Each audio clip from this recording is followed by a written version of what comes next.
Je pense que ce qui me rend le plus heureux de mon travail artistique, c'est de pouvoir laisser libre cours à toutes ces idées-là que j'ai constamment dans la tête, d'avoir cette liberté-là. Il y a une liberté dans la création qui est vraiment intéressante au niveau mental. On peut se sentir transporté dans la création. Je pense que c'est grisant quand les idées se placent, quand on est capable de créer. Je sais que moi, j'aime beaucoup écrire sur beaucoup de projets. J'aime écrire beaucoup de choses en même temps. J'aime que ça puisse aller rapidement. Donc, c'est pour ça que j'écris autant, en fait. C'est pour ça que je publie beaucoup.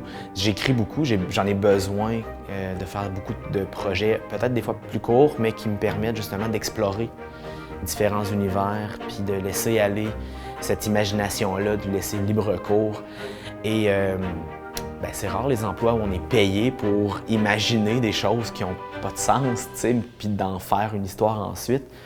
C'est exactement ce que je voulais faire dans la vie, en fait, et j'ai le privilège de faire ça maintenant comme travail.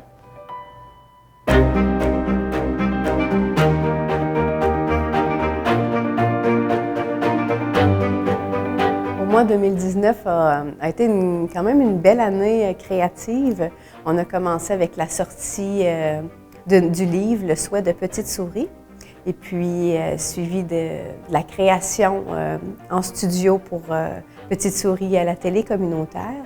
Puis aussi, on a fait plusieurs spectacles, une quarantaine de spectacles ce printemps.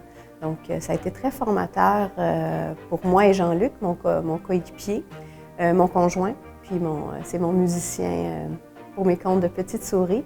On a pu vraiment mettre en pratique tout le projet à la télé communautaire et puis le transposer en spectacle avec toutes les petites marionnettes. Donc, c'était la première fois qu'on les mettait vraiment en scène, ces petites marionnettes-là. Donc, ça l'a fait naître un univers vraiment ancré de Petite Souris, vraiment avec cette année, là, on est vraiment venu chercher, c'est ça, l'univers de Petite Souris s'est défini. Et puis avec ça, ça nous donne envie de continuer à créer, puis à se laisser porter là, par ça.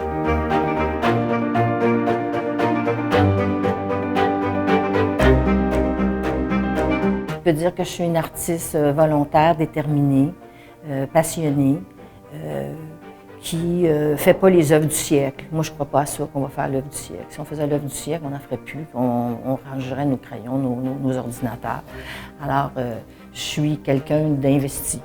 Je suis une artiste investie au service de son art, au service des gens avec qui je travaille. Je trouve toujours que être artiste puis faire ce métier-là, c'est être à l'école de la vie 365 jours par année. On crée des liens, les gens nous font confiance. On a un privilège. Moi, je trouve que je suis privilégiée de faire ce travail-là. Puis de rencontrer tant de gens qui me font confiance et qui se livrent à moi dans ce qu'ils ont de plus intime.